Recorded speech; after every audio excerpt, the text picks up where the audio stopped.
Oh, just die already!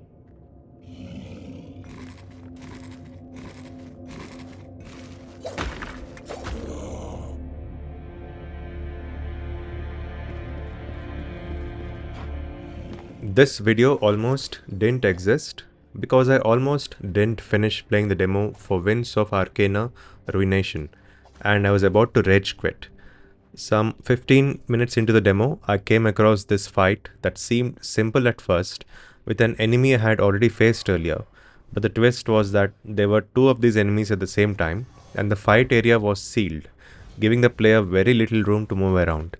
And then for the next 30 or 40 minutes, I kept trying again and again to clear the fight, but kept dying again and again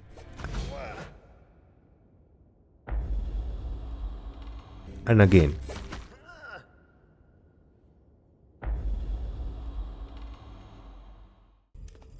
Usually, the point of such fights is for the player to learn from their mistakes and try again. But here, even though I knew what I was doing wrong, it came down to how fast you could react to the enemy's speed, and clearly my reflexes weren't fast enough. At this point, I had two options: either give up and admit I didn't have the skill to beat this fight, or seek help from the internet. I wasn't exactly in the best of moods right then. After stepping away for a few minutes to calm down, I hopped into the game's Discord server and asked for help. One of the devs replied that the fight was frustrating even for some of their own team members. This cheered me up a little bit, making me feel that maybe I wasn't the worst player in the world. The dev then offered a helpful hint to get past the fight, and sure enough, I cleared it within a few more attempts.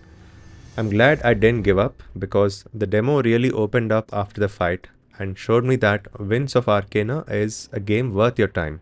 Of course, assuming that you like Metroidvania games. Been a while since we had a guest. Welcome.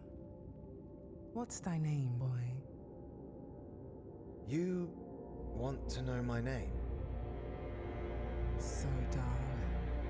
Welcome to Shrine Keep, nameless one. Winds of Arcana Ruination is an upcoming action title from Brood Games where you play as a warrior mage called Aryan. Your goal is to travel a cursed fantasy land that is full of magical creatures and search for your old mercenary comrades. Along the way, you will discover weapons and artifacts to use against your enemies, and you'll meet many characters who will point you towards your enemies. Needless to say, this is a challenging game, so it's not one of those titles where you can just power through everything blindly, at least not at first. It's one of those games where if you take the time to learn the game's systems and use these systems as intended, you will be rewarded with a gameplay experience that actually respects your time. This is probably why I had such a hard time in the beginning. I wasn't paying too much attention to what was going on and kept getting annoyed at dying so often. But once I was given that hint, I observed what was actually going on and was able to see some progress. In fact, by the time I reached the final boss of the demo, I felt I was quite overpowered. And while I didn't beat the boss in the first few attempts, the fight felt fair and I finished it in a few minutes. The game is fully voiced, although there are limited quests in the demo. Let me think. Stop talking.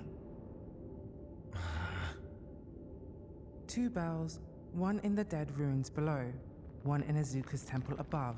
Bong, both bells. The palace doors will open. Maybe. As with most Metroidvanias, the game rewards exploration, and you can often find hidden rooms with something useful in them. It is definitely recommended to play this game with a controller because the default keyboard bindings are a bit tricky, especially this one jump that requires a combination of keys to be pressed with good timing. The combat feels varied and interesting, with each weapon having its own traits and attack patterns. You can switch between melee and ranged weapons whenever you want to suit the fight you're in. The other gameplay features are pretty much in line with what you can expect from such games. There's a map that tells you at a glance where you could probably go next. There are the usual platforming moves like grapple, dash, double jump, and glide. There are collectibles to find along the way, usually hidden behind small puzzles or hidden doors. Some areas of the map can't be accessed until you find a power-up that allows you to access them, and so on. If there's one thing I can nitpick about, it would be the game's lighting. While the art style itself is quite good, the entire game has this kind of dull lighting which doesn't do any favors to your mood when you are in an annoying fight. Apart from that, I quite like the demo overall and I'm eager to play more. The full game is set to launch later this year and you can play the demo right now on Steam. Don't forget to wishlist the game as it helps the team a lot with their presence on the Steam store. You can find a link to the Steam page in the description. Thanks for watching.